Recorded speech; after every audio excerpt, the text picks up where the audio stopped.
Good evening, folks. I am doing a voiceover of a ride that my wife and I took on May 7th, yesterday, at 2:30 p.m. This is Placerville, Colorado, or Placerville, Colorado, depending on how you say it, tomato, tomato. Um, this is also on Highway 145, and it joins with Highway 62.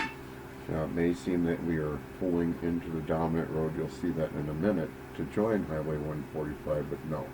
Highway 145 actually runs from this fire station. We're about to get on the actual Highway 145 itself right now and proceed about a half mile, not even, to the main intersection with Highway 62. And we'll be following Highway 145 north and northwest through the San Miguel River Canyon. This is about a 18-minute journey, and it ends at the Norwood Smart Park system, or it's a ride share spot.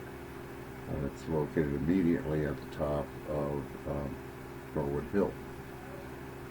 Here we just crossed the creek that defines Placerville. I can't think of the creek name at the moment.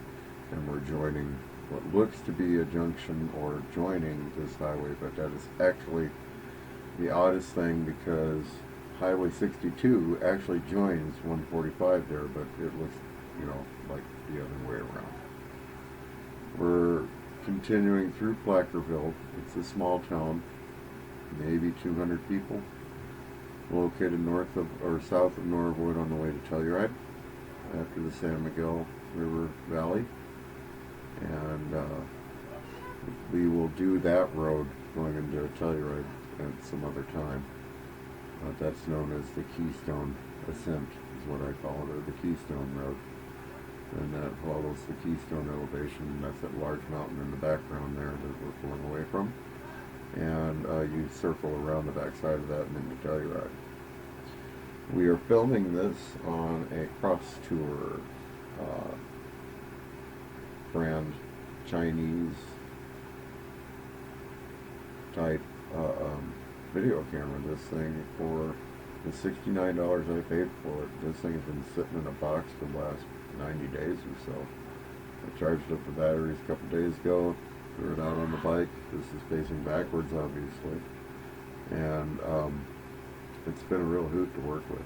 I really, for a camera that only costs, $70 with shipping, it's a good knowledge to know something can go wrong and it won't hurt you.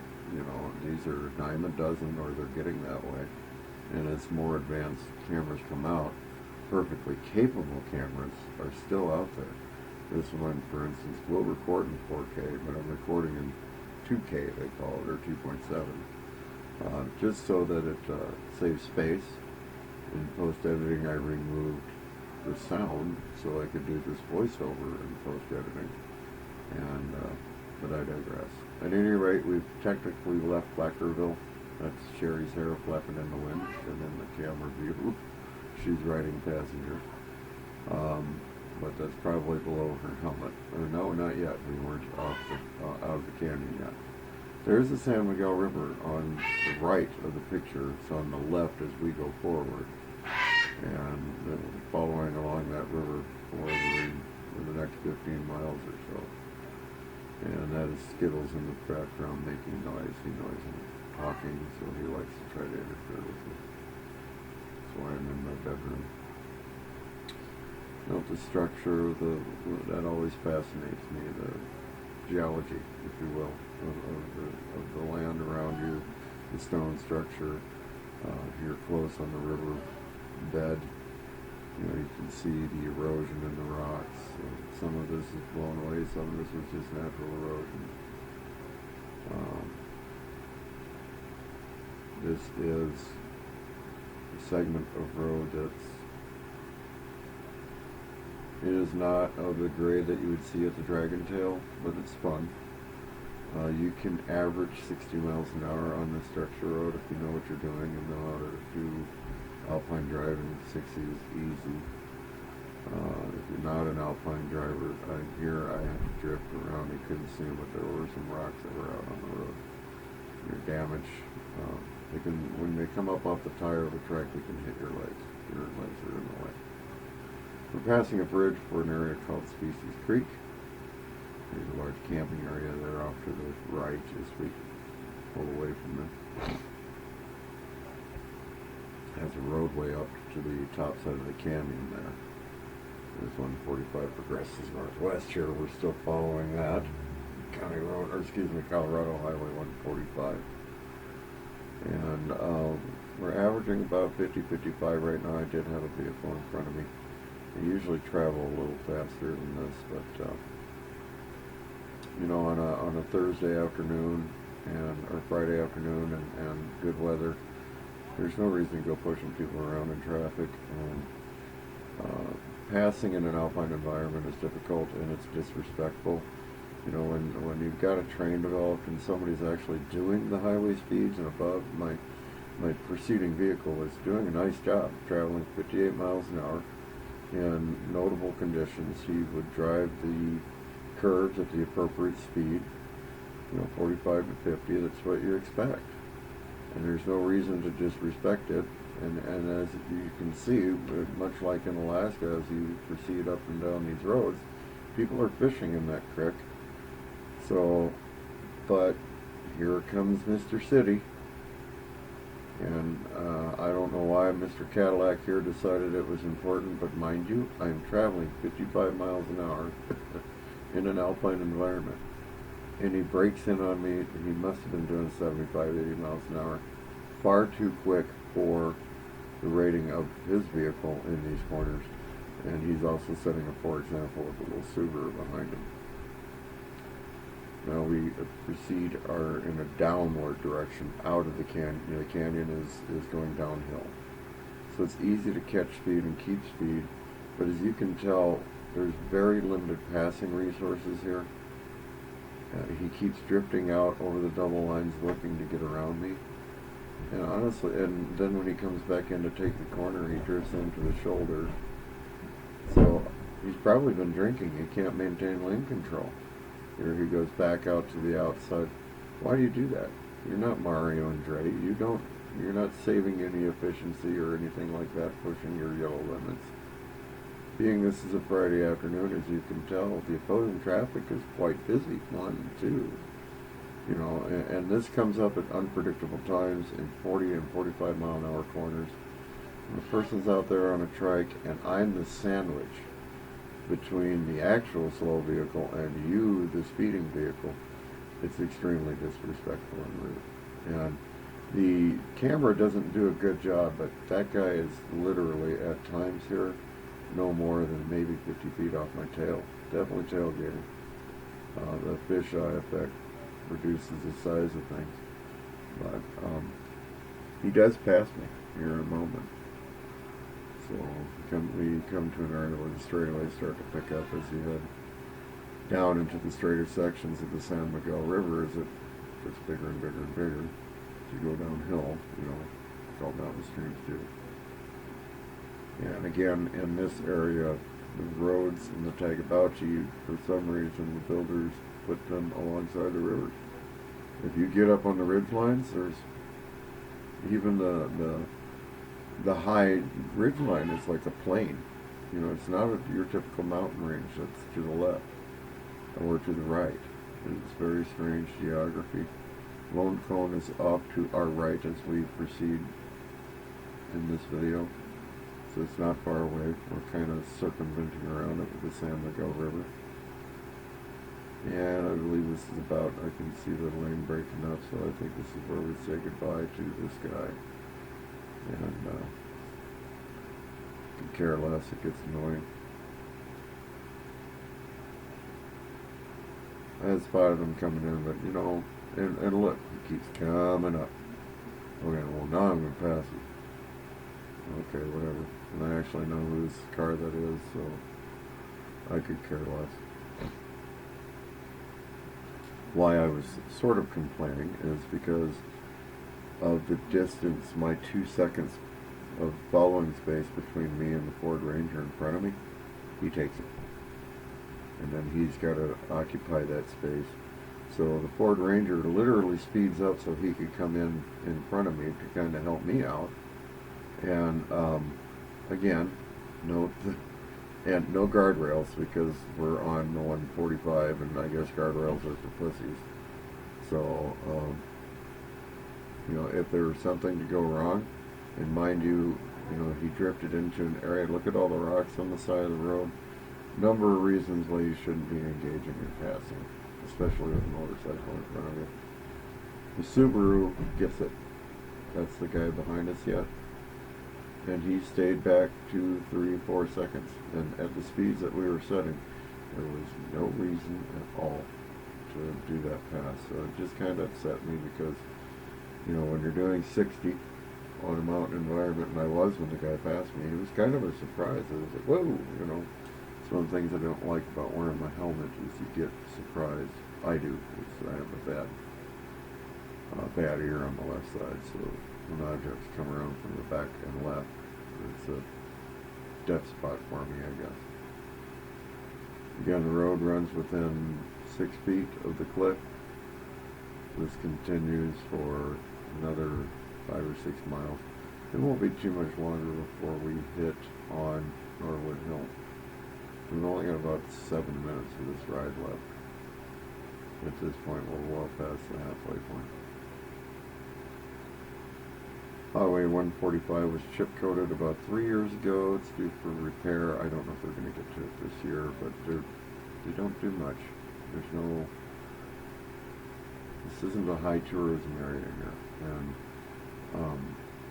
and as I do side shots of town where I live, in other areas you'll see why, but generally in other position of I don't recommend our village for traveling or vacationing in Colorado. There are much nicer areas and nicer towns to stay in, and I'll leave it at that. It really has little to do with the locale. As you can tell, my area is a gorgeous area to live, but it's the people, and I'm not afraid to mention that. So my wife has had some, sadly, her eyes have been opened to the shocking nature of where we live. This happened to me about 2 years ago. Now, right before I got sick with COVID, I went through an eye awakening procedure regarding people with brown skin, people with differences, people with alternative lifestyles, things along that line. And I'll lay it on the table, the xenophobic, homophobic, centrist, insane religious points of view of the extreme right that live, work, and flourish in this area. It's upsetting. And I was explaining to Sherry, because she has some friends with brown skin that are, to me, they're the bravest people on earth for even moving here. And they've run into difficulties, they're running into issues where the community has been pressuring them. We're talking Jim Crow stuff. And my wife was on site where